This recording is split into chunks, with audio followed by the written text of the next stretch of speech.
A'udzubillahi minasyaitonirrajim. Bismillahirrahmanirrahim. Assalamualaikum warahmatullahi wabarakatuh. Alhamdulillah, yang saya muliakan pengurusi surau CLT nampak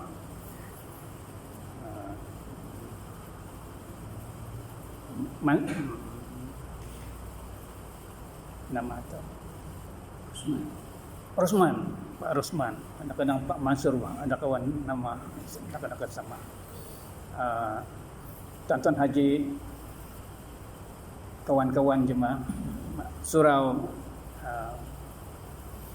An-Nur Rahim Kutatan Sabah pada hari ini 6 hari bulan Januari. Terima kasih. 6 hari bulan Januari 2021 bersamaan Rabu. Alhamdulillah jemaah sekalian, saya bagi pihak Jain Kutatan saya sampaikan salam dan terima kasih atas kerjasama menyediakan keperluan-keperluan sebagai penceramah. Seperti biasa, malam hari Rabu selepas maghrib saya bertugas menyampaikan ceramah kuliah maghrib sebagai guru takmir di Kutatan, tuan-tuan. Jadi saya juga berterima kasih dan menghargai setinggi-tinggi penghargaan apabila hari ini tahun baru 2021 Januari sudah genap selama 1 tahun saya sudah mengkuliah di An-Nur Rahim, Surau An-Nur Rahim Kampung Sailan ini, tuan-tuan. Saya mendoakan kita semua sentiasa sihat. Kontrak saya ada 2 tahun lagi, insyaAllah, dan saya terus menjalankan tugas-tugas tanggung jawab sebagai penceramah kuliah takmir, tuan-tuan. Alhamdulillah. Jadi objektifnya, tuan-tuan, ialah mudah-mudahan dengan bahagian sirah Nabi, bahagian saya untuk disampaikan dalam ceramah ini, dan mudah-mudahan kita dapat memahami, menghayati dan mencontohi sebagai contoh teladan kepada kita sebagai seorang Islam yang kita sentiasa menjadi istiqamah, menjadi seorang sebagai mukmin, beramal saleh dan mendekati Allah Subhanahu wa taala. Alhamdulillah. Tuan-tuan, pada malam ini sampailah kita pada tajuk kisah Nabi Sulaiman alaihissalam dan pengajaran-pengajaran dari kisah sirah Nabi ini. Alhamdulillah. Jadi tuan-tuan, Nabi Sulaiman alaihissalam ini adalah juga Bani Israel. Minggu lepas kita mengikuti bagaimana ayahnya, yakni Nabi Daud alaihissalam, dan kini anaknya Nabi Ismail alaihissalam. Sebelum saya lanjutkan, saya membaca sedikit doa. A'udzubillahi minasyaitonirrajim. Bismillahirrahmanirrahim. Alhamdulillahirabbil alamin wassalatu wassalamu ala asyrafil anbiya'i wal mursalin sayyidina Muhammadin wa ala alihi washabihi ajmain. Innal hamdalillah nahmaduhu wa nasta'inuhu wa nastaghfiruhu wa na'udzubillahi min syururi anfusina wa min sayyiati a'malina. May yahdihillahu fala mudilla lahu wa may yudlilhu fala hadiya lahu. Asyhadu an la ilaha illallah wahdahu la syarika lahu wa ala alihi washabbihi wa mawala. Rabbi shrah li sadri wa yassir amri wahlul 'uqdatam min lisani yafqahu qawli. Rabbi yassir wa tu'assir wa la tu'assir wa tamim bil khair. Amma ba'd. Saya mulakan mukadimah dengan surah An-Naml ayat 16. A'udzu billahi minasyaitonir rajim. Wa warisa Sulaimanu Daud وقال يا أيها الناس علمنا منطق الطير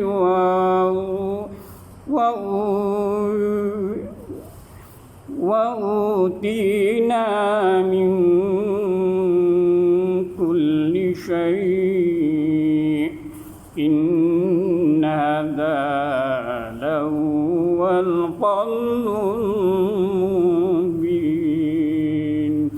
Sadaqallahul azim.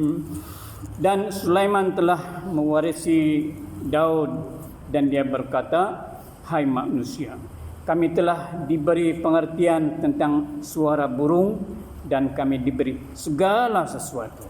Sesungguhnya semua ini benar-benar suatu kurnia yang nyata. An-Naml ayat 16. Jemaah sekalian, daripada surah An-Naml ayat 16 ini Allah memperlihatkan kebesarannya kepada umat manusia, tuan-tuan, bahawa dengan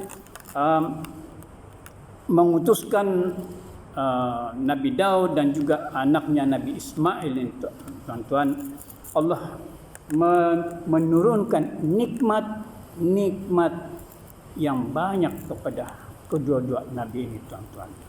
Dan Allah tidak beri kepada nabi-nabi yang terdahulu, tuan-tuan.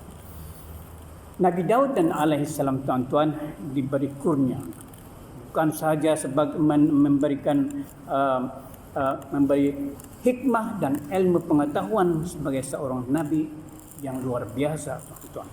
Lebih daripada, tuan-tuan, Nabi Daud dan Nabi Sulaiman adalah nabi, kedua-dua nabi yang luar biasa, diberi kurnia ia ini boleh berkomunikasi dengan binatang, tuan-tuan. Seperti diberi Allah beri pengertian untuk mengerti suara burung atau binatang, tuan-tuan. Selain daripada itu juga Nabi Sulaiman khususnya dikurniakan di mana baginda dapat menggunakan kaum yang bukan manusia, yakni golongan jin di dalam pemerintahannya, tuan-tuan. Jadi inilah kelebihan yang Allah, kebesaran Allah, tuan-tuan. Sebagai lanjutan juga bagaimana Nabi Khidir, tuan-tuan, yang Allah berikan satu kelebihan, bukan saja mukjizat tetapi yang boleh ghaib daripada pandangan kita manusia biasa-biasa ini, tuan-tuan. Jadi Nabi Sulaiman alaihissalam, tuan-tuan, lebih daripada itu, dalam sejarah umur Nabi Sulaiman lebih kurang 66 tahun, tuan-tuan. Nabi Sulaiman telah diberikan nikmat oleh Allah Subhanahu wa taala. Nikmat di mana beliau diberi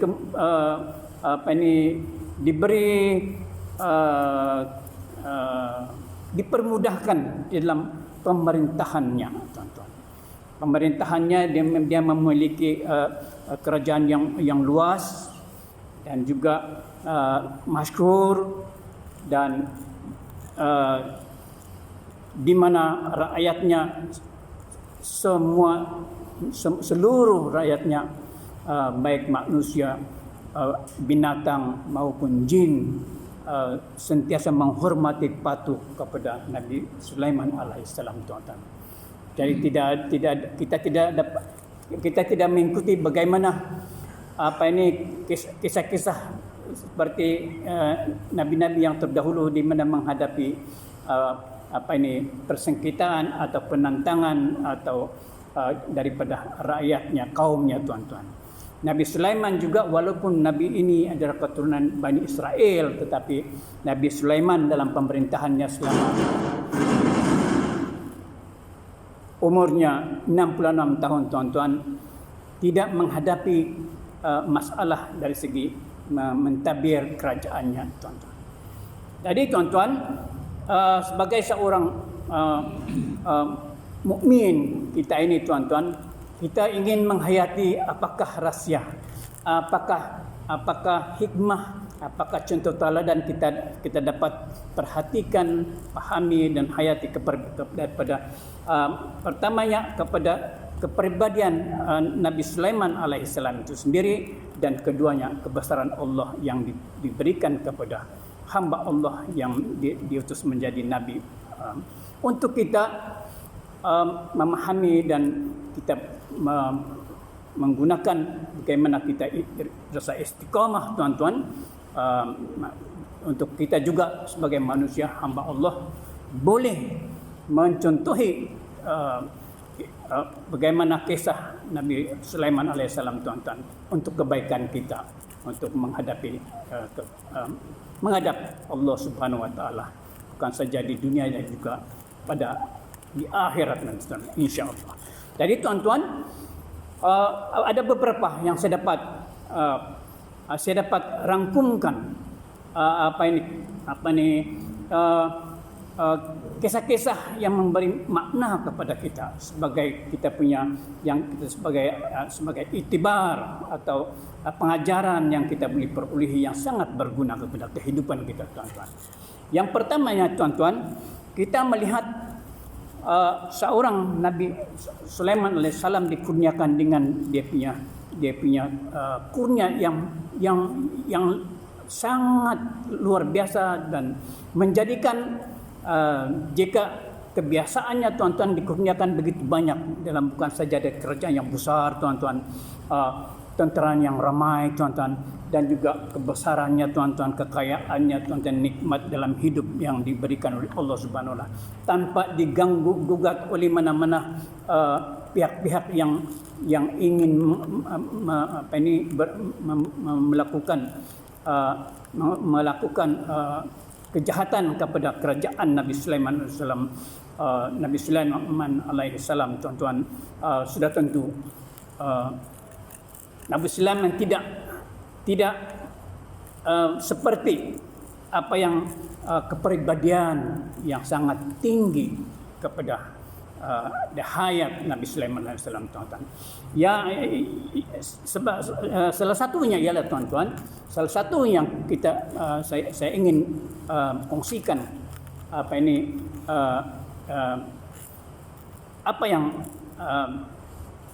yang boleh kita contoh ialah dari segi kepribadian, sifat-sifat sifat-sifat merendah diri, walaupun seorang orang yang kuat kerajaan, yang tidak ada teluk bandingnya daripada kekuatan, bukan saja kekuatan pemerintahannya, tapi dengan keagungan kerajaan, tuan-tuan. Nabi Sulaiman, tuan-tuan, sentiasa merasa kasih sayang kepada rakyatnya. Sebagai contoh, dia apabila satu ketika, tuan-tuan, dia menghimpunkan bala tenteranya daripada golongan manusia, binatang dan juga golongan jin, tuan-tuan, di satu tempat, tuan-tuan. Dan begitu teraturnya, begitu sigapnya ketenteraan yang diperlihatkan daripada perhimpunan tentera yang diadakan oleh Nabi Sulaiman alaihissalam, tuan-tuan. Jadi dalam kes ini, tuan-tuan, ada daripada kumpulan binatang, yakni burung, tuan-tuan. Burung hudhud salah satu-satunya semasa tidak ada di dalam perhimpunan tersebut, tuan-tuan, apabila balik kepada menghadap kepada Nabi Sulaiman alaihissalam, Nabi Sulaiman tidak dengan sewinang-winangnya mengambil tindakan, tuan-tuan, tapi Nabi Sulaiman meminta penjelasan kenapa tidak hadir di dalam perarakan yang telah diadakan pada masa tersebut, tuan-tuan. Apa penjelasan burung hudhud, tuan-tuan?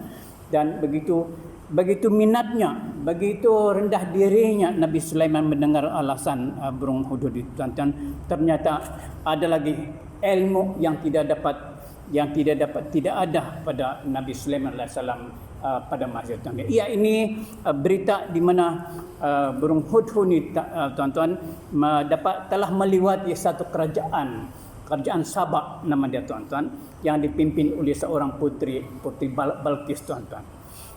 Jadi kerajaan ini, tuan-tuan, sama besarnya, sama kekuasaannya, sama masyhurnya dengan kerajaan yang di negara Palestin yang dipimpin oleh Raja Sulaiman, tuan-tuan. Jadi mengikut informasi yang diberikan, alasan dia tidak dapat hadir pada masa kerana inilah burung hudhud ini tuan-tuan mendapati dan melaporkan apa yang telah diperhatikannya kepada Raja Sulaiman. Ya, ini mengikut hudhud tuan-tuan. Pimpinan Raja Sabah ini, negara Sabah ini tuan-tuan masyhur, begitu besar, luas kerajaannya, dipimpin oleh seorang putri, nama dia Putri Balqis. Dan masalahnya kerajaan ini, kata burung hudhud tuan-tuan, mereka menyembah matahari tuan-tuan. Dengan penjelasan seperti tuan-tuan, begitu terbukanya seorang raja tuan-tuan, sebab Nabi Sulaiman alaihissalam, walaupun burung hudhud ini adalah dia punya kumpulan tentera suruhannya tuan-tuan, tapi masih diambil perhatian maklumat yang diberikan oleh burung hudhud tadi tuan-tuan, sebagai maklum balas yang diberikan kepadanya, yakni Raja Sulaiman alaihissalam tuan-tuan. Jadi ini satu memperlihatkan bahawa sebagai seorang pemerintah satu negara tuan-tuan, kalau sudah memegang kekuasaannya, tidak semestinya lah tidak memandang remeh kepada informasi-informasi yang sangat berguna untuk kebaikan dalam pemerintahan sebuah negara tuan-tuan. Itu satu tuan-tuan ya. Jadi macam mana maklum balas tersebut tuan-tuan, Nabi Sulaiman sangat berpuas hati dan memaafkan atau memberi ucapan terima kasih kepada hudhud ini tuan-tuan, dan berkembanglah satu tugas Nabi Sulaiman, yakni menuliskan surat tuan-tuan kepada Putri Balqis tuan-tuan. Jadi tuan-tuan, satu lagi sifat Nabi Sulaiman ini, dia tidak mengarahkan tenteranya dengan kumpulan-kumpulan jin, kumpulan binatang tuan-tuan senang-senang untuk melanggar dengan serta-merta negara Sabah ini, tetapi dengan secara toleransi, secara diplomasi, dengan hubungan sesama manusia tuan-tuan. Dia hanya memutuskan surat supaya dan memberikan bahasa yang lemah lembut tetapi tegas bahawa Putri Balqis, raja, hendaklah negara itu kembali kepada menyembah pencipta alam yang mengesahkan Allah yang mencipta alam semesta yang sebenarnya tuan-tuan, dan meninggalkan penyembahan matahari tuan-tuan. Itulah isi surat yang, dan sekali lagi burung hudhud tuan-tuan mengambil kiriman surat tersebut dan dihantar kepada Putri Balqis tuan-tuan. Jadi kesudahannya tuan-tuan, akhirnya kita akan beritahu bahawa Raja Balqis dengan Nabi Sulaiman ini menjalinkan hubungan yang baik, dan akhirnya mereka melangsungkan perkawinan sebagai suami istri tuan-tuan ya. Jadi kita pergi kepada satu lagi pengajaran yang baik sebab kita, ialah apabila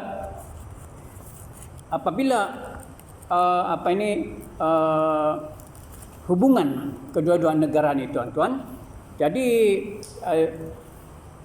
apabila dijemputnya pemimpin Sabah ini, Putri Balqis dijemput kepada kerajaan, datang kerajaan ke Palestin, kerajaan Nabi Sulaiman tuan-tuan, ialah tetamu ini tuan-tuan telah dilayan dengan begitu baik tuan-tuan.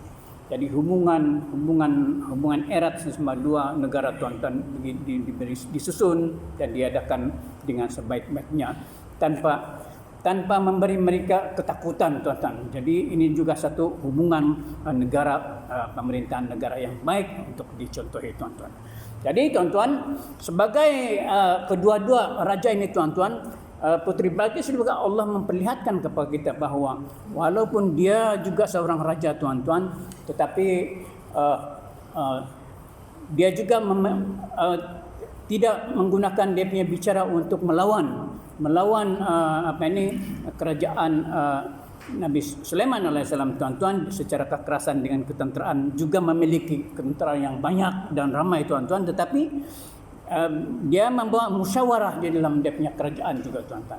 Jadi para pemimpin-pemimpinnya diminta untuk memberi memberi pendapat bagaimana menjawab surat daripada Nabi Sulaiman alaihissalam tuan-tuan. Dan akhirnya walaupun pendapat rakyat raja ketenteraan itu mengesyorkan bahawa peperangan adalah sebaik-baiknya untuk melawan Raja Sulaiman. Dikatakan bahawa kerajaan Sabah ini tuan-tuan dari turun temurun adalah masyhur dari segi ketenteraan yang begitu ramai tuan-tuan. Jadi tetapi walau bagaimanapun Allah memperlihatkan sebagai satu putri Balqis, raja pada ketika itu mempunyai hati yang suci tuan-tuan. Bagaimana putri Balqis memberi respon kepada cadangan ketenteraan oleh tenteranya kepada pihak Nabi Sulaiman tuan-tuan, ialah putri Balqis kata elok kita secara yang baik dan dia mencadangkan supaya memberi hadiah tuan-tuan, hadiah yang banyak sebagai hadiah sebagai seorang raja tuan-tuan, dan dengan menyerahkan kepada orang-orang kanan, orang-orang besarnya untuk pergi ke Palestin menghadiahkan kepada Raja Sulaiman alaihissalam tuan-tuan. Jadi dia diberi juga dalam keputusan putri Balqis kepada orang-orang utusannya ialah putri Balqis ini tuan-tuan memberi pesanan bahawa jika hadiah itu diterima bermakna sultan itu adalah raja. Jika hadiah itu tidak diterima bermakna pemimpin itu adalah seorang nabi, dan kalau seorang nabi kita hendaklah mengikutinya. Seorang nabi, subhanallah. Jadi beginilah tuan-tuan ya. Jadi pada masa itu tuan-tuan sebagai putri raja itu sudah menghormati amat menghormati daripada pemimpin sebagai nabi tuan-tuan. Tidak seperti yang zaman-zaman yang sudah tuan-tuan yang mengakibatkan nabi juga terlibat dalam dibunuh tuan-tuan, kaum-kaum terdahulu daripada itu. Inilah kisah yang baik juga tuan-tuan. Seterusnya tuan-tuan dari segi ini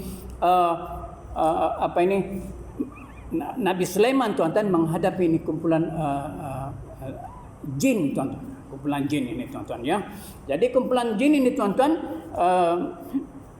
sangat taat, dan Nabi Sulaiman ini apabila mengarahkan untuk membina satu masjid mahligai untuk persediaan untuk menyambut ketibaan Raja Balqis dan rakyatnya ke negeri Palestin tuan-tuan, Raja Sulaiman ini dapat mengarahkan berhubung dengan baik dengan kumpulan jin tuan-tuan. Jadi walau bagaimanapun tuan-tuan kita diperlihatkan bahawa rupanya golongan jin itu tuan-tuan juga sebagai hamba Allah, seperti dalam Al-Quran mengatakan kata Allah bahawa Allah tidak jadikan jin dan manusia melainkan untuk beribadat kepada Allah Subhanahu wa taala tuan-tuan. Jadi bagaimana tuan-tuan dalam kisah rujukan Al-Haramain ini tuan-tuan meriwayatkan bahawa kumpulan jin ini tuan-tuan adalah sangat kuat bekerja dan juga sangat mahir bekerja tuan-tuan. Jadi apa kerja yang telah diarahkan kepada jin itu tuan-tuan ialah menyediakan mahligai untuk tempat ketibaan Raja Balqis dan orang-orangnya tuan-tuan. Jadi begitu elok sekali pada masa itu juga teknologi sudah diperkenalkan pada masa itu dengan bentuk mahligai dibuat daripada kaca tuan-tuan. Jadi mengikut kisah tuan-tuan, simbolnya tuan-tuan ialah dengan kaca di bawah tuan-tuan, dengan dibuatnya air sungai mengalir di bawahnya tuan-tuan, dengan teknologi yang moden, diperbuat daripada moden tuan-tuan. Jadi bagaimana dengan jin dan jin ini tuan-tuan dapat melaksanakan apa yang diarah oleh Nabi Sulaiman alaihissalam. Bagaimanapun tuan-tuan, kita diperlihatkan bahawa jin ini, golongan jin ini juga tuan-tuan mempunyai perasaan iri hati tuan-tuan. Iri hati di mana jin melaporkan kepada Nabi Sulaiman bahawa Puteri Balqis itu ada kelemahannya, keaibannya. Ada kaitan di mengikut buku ini tuan-tuan, Al-Haramain menyebut keaiban yang diperkatakan oleh jin ini tetapi tidak benar tuan-tuan, iaitu betisnya seperti betis unta. Yang kedua, bentuk badan fizikal Puteri Balqis ada pendek. Dengan yang demikian tuan-tuan, jadi Nabi Sulaiman terpaksa mengarahkan kesesuaian mahligai yang seperti yang dinyatakan oleh golongan jin tuan-tuan, diubah suai mahligai itu untuk tempat Puteri Balqis tuan-tuan. Dan apabila tibanya rombongan Puteri Balqis tuan-tuan, ternyata keaiban yang diberitahu oleh jin itu tuan-tuan tidak ada. Jadi ini memberikan itibar kepada kita dan juga ilmu pengetahuan kepada kita bahawa makhluk ini, golongan jin ini juga tuan-tuan mempunyai perasaan iri hati, dan walaupun mempunyai sifat-sifat yang baik, yang kuat bekerja dan mahir dalam apa yang saja yang diarahkan tuan-tuan. Tuan-tuan, kita beralih kepada satu lagi kebaikan kita dalam kisah Nabi Sulaiman alaihissalam ini tuan-tuan, iaitu bagaimana bahasa burung, bahasa semut tuan-tuan ya. Bahasa semut ini salah satu mewakili binatang tuan-tuan. Apabila ketika Nabi Sulaiman alaihissalam mengumpulkan tenteranya di satu padang tuan-tuan. Jadi semut ini apabila satu lembah semut ini tuan-tuan, tentulah semut-semut ini akan dipijak oleh tentera-tentera yang berbaris di lembah semut itu tuan-tuan. Jadi bahasa yang didengar hanya Nabi Sulaiman saja mengerti bahasa semut itu tuan-tuan, iaitu satu semut itu memberitahu, memaklumkan kepada semua semut di tempat tersebut supaya balik ke sarang masing-masing, kalau tidak akan mati untuk dipijak oleh tentera-tentera, sedang Nabi Sulaiman tidak menyadarinya tuan-tuan. Jadi tuan-tuan, inilah kebesaran Allah, banyak bahasa binatang itu dapat diartikan, dipahami oleh seorang manusia biasa, tetapi hanya melalui kurniaan ilmu pengetahuan diberikan kepada Nabi Sulaiman alaihissalam tuan-tuan. Jadi kita akan jadi ini satu ilmu yang kita perhatikan dalam kisah Nabi Sulaiman alaihissalam tuan-tuan ya. Satu lagi yang saya pikir menjadi klimaks bagi apa yang patut kita ketahui dan sebagai itibar ialah bagaimana dalam kehidupan manusia tuan-tuan, kekayaan kurniaan Allah tuan-tuan di dunia ini tuan-tuan yang diberikan kepada Nabi Sulaiman alaihissalam tuan-tuan, begitu apapun orang bilang sudah cukup tuan-tuan. Tetapi oleh kerana sifat-sifat duniawi tuan-tuan tidaklah sama seperti yang Allah kurniakan kepada hamba umat manusia di akhirat nanti tuan-tuan. Di akhirat itu tuan-tuan tempat yang hakiki dan kekal abadi tuan-tuan. Sebagai contoh tuan-tuan ya, kisah mewakili kepada semut ini tuan-tuan. Jadi di zaman itu juga pada ketika itu juga ada riwayat apabila Nabi Sulaiman tuan-tuan memerhatikan satu semut tuan-tuan, seekor semut itu. Dan bertanya kepada semut, wahai semut, berapa rezeki kamu dapat dalam setahun? Semut itu kata, sebiji gandum sahaja. Subhanallah. Jadi Kalau begitu Nabi Sulaiman kata dia ambil gandum satu, dia masuk dalam botol dan dia pelihara semut tuan-tuan dan disimpan tuan-tuan.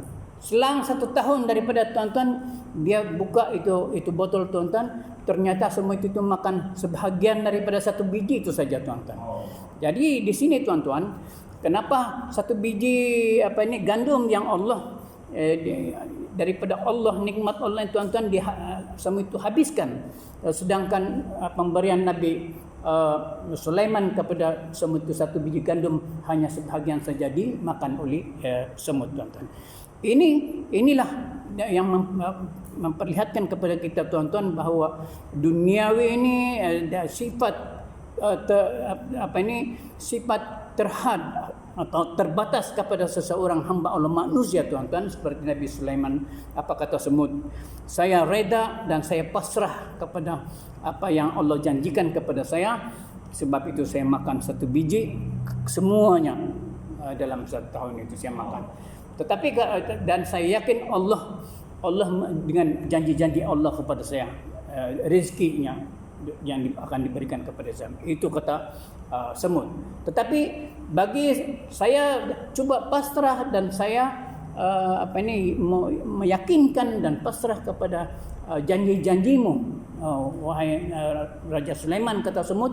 Tetapi saya tidak dapat meyakinkan bahawa saya akan dapat lagi rezeki 1 biji gandum lagi darimu pada masa akan datang. Jadi saya tidak yakin. Sebab itulah saya makan sebahagian saja, kata semut itu.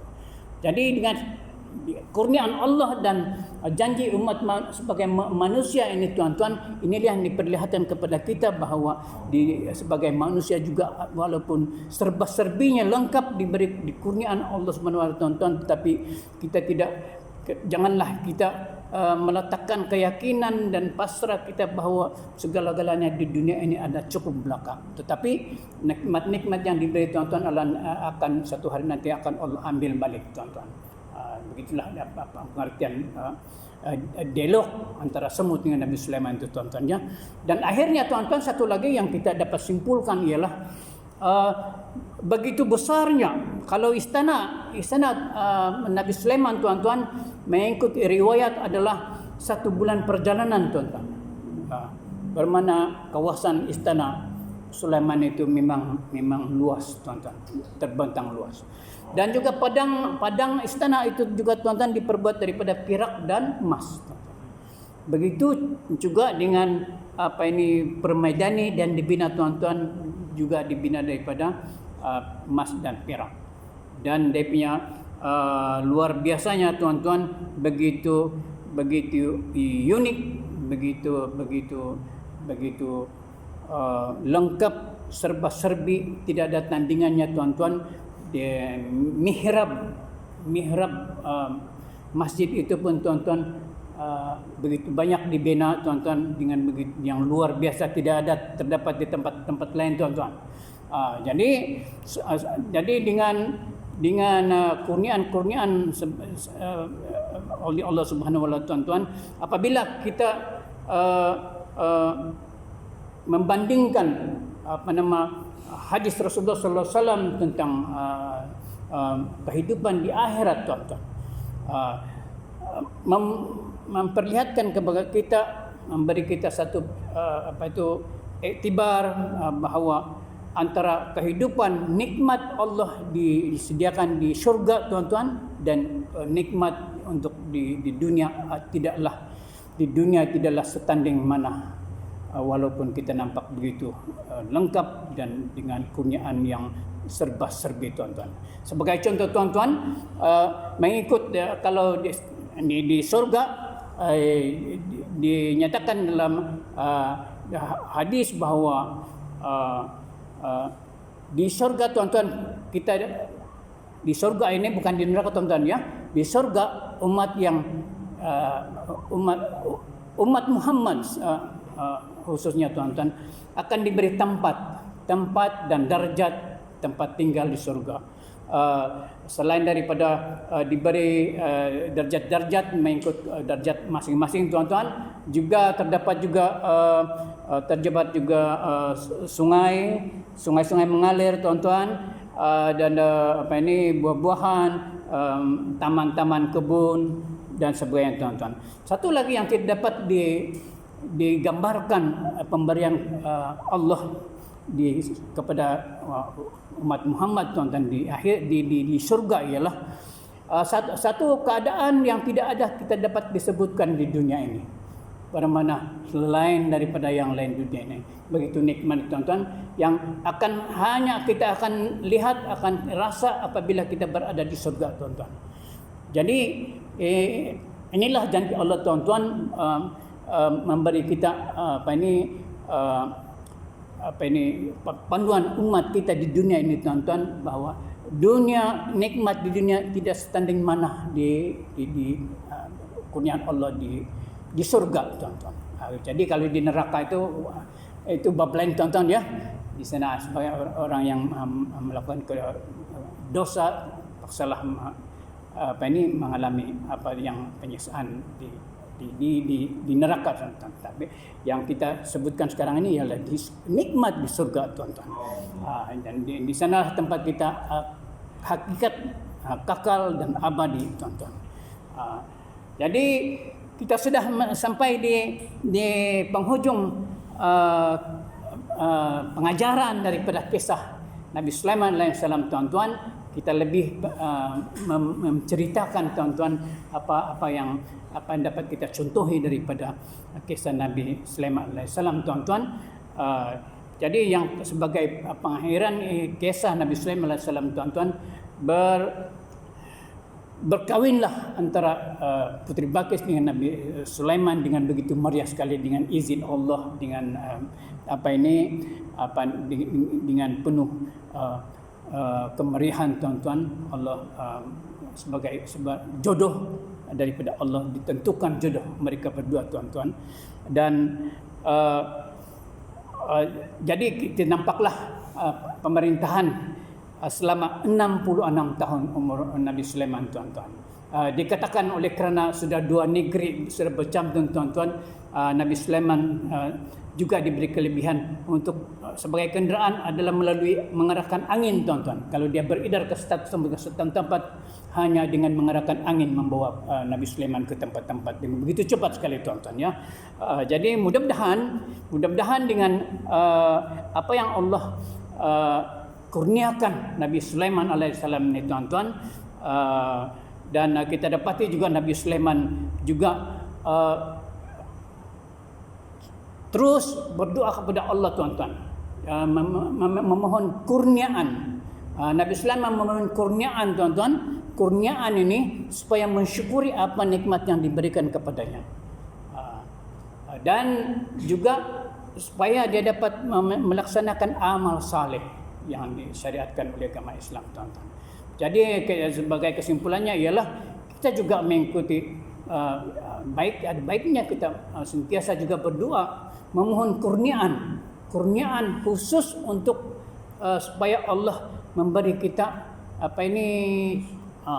iman yang kuat dan tinggi tuan-tuan, supaya kita mensyukuri. Kalau kita tidak berdoa tuan-tuan, kemungkinan Nabi Sulaiman juga tidak berdoa kepada Allah untuk memohon kurniaan tuan-tuan. Tapi Nabi Sulaiman memohon kurniaan daripada Allah Subhanahu Wa Taala supaya dia mensyukuri nikmat yang diberikan kepadanya tuan-tuan.